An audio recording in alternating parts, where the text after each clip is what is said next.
മൂന്നാർ സൂര്യനെല്ലിക്ക് അടുത്തുള്ള കൊളുക്കുമല കാണാൻ നിങ്ങൾ വരുവാണെങ്കിൽ മസ്റ്റായിട്ട് വിസിറ്റ് ചെയ്യേണ്ട സ്ഥലമാണ് കൊളുക്കുമല ടീ ഫാക്ടറി എന്ന് പറയുന്നത്.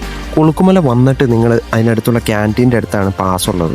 100 രൂപയോ മറ്റോ ആകത്തുള്ളൂ അത് പോയി കാണാനായിട്ടുള്ളത്. ഇവിടെ നിന്ന് കുറച്ച് നടക്കാനുണ്ട്. നടന്ന് എസ്റ്റേറ്റിനുള്ളിലൂടെ നടന്നിറങ്ങി ഫാക്ടറിയിലേക്ക് നമ്മളെത്തണം. ലോകത്തിലെ ഏറ്റവും ഉയരമുള്ള ടീ എസ്റ്റേറ്റുകളിലൊന്നാണ് കൊളുക്കുമല, അറിയാലോ. ഏകദേശം 7900 അടിയാണ് ഇതിൻ്റെ ഹൈറ്റ് എന്ന് പറയുന്നത്. ബ്രിട്ടീഷ് കാലഘട്ടത്തിലെ പരമ്പരാഗത ടീ നിർമ്മാണ യൂണിറ്റാണ് ഇപ്പോഴും ഇവിടെ പിന്തുടർന്നു പോയിക്കൊണ്ടിരിക്കുന്നത്.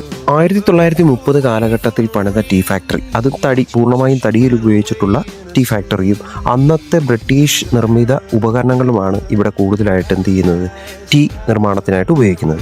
ഈ ഫാക്ടറിയുടെയും ഈ തേയിലയുടെയും പ്രത്യേകത എന്താണെന്ന് വെച്ചാൽ മാസത്തിൽ 1-2 തവണ മാത്രമാണ് ഈ ഫാക്ടറി പ്രവർത്തിക്കുന്നത്. കൂടുതലായും ഈ തേയില പ്രൊഡ്യൂസ് ചെയ്തിട്ട് എന്ത് ചെയ്യുന്നു, ഇവർ എക്സ്പോർട്ടാണ് ചെയ്യുന്നത്. പിന്നെ ഇതുപോലെ ഫാക്ടറികൾ വിസിറ്റേഴ്സ് വരുമ്പോൾ അവരെ കാണിക്കാനായിട്ട് തുറന്നു കൊടുക്കും. അവിടെ ഒരു ചേട്ടനുണ്ട്, അന്നത്തെ ജോലിയിലുണ്ടായിരുന്ന ചേട്ടനാണ്. ആ ചേട്ടൻ തന്നെയാണ് നമ്മളെ ഇതെല്ലാം തുറന്ന് കാണിച്ച് ഓരോന്നും പരിചയപ്പെടുത്തിയത്. ഈ വീഡിയോ കാണുമ്പോൾ നിങ്ങൾക്ക് കൃത്യമായിട്ട് അറിയാം, ഇന്നത്തെ തേയില ഫാക്ടറികൾ ഉപയോഗിക്കുന്ന മെഷീനറീസേ അല്ല, തികച്ചും പഴയ സാധനങ്ങളാണ് ഇപ്പോഴും പിന്തുടരുന്നവർ. 1930 ബ്രിട്ടീഷ് കാലഘട്ടത്തിലാണ് കൊളുക്കുമല ടീ ഫാക്ടറി പണിതതും ആ എസ്റ്റേറ്റ് വന്നതെന്നും പറഞ്ഞല്ലോ. ഇപ്പോൾ ഇത് സ്വകാര്യ വ്യക്തികളുടെ കയ്യിലാണുള്ളത്. ഇപ്പോൾ ഈ പ്ലാന്റേഷനും ടീ ഫാക്ടറിയും ഉള്ളത് കോട്ടകുടി പ്ലാന്റേഷൻ പ്രൈവറ്റ് ലിമിറ്റഡ് എന്ന സ്വകാര്യ വ്യക്തികളുടെ ഉടമസ്ഥയിലാണ്.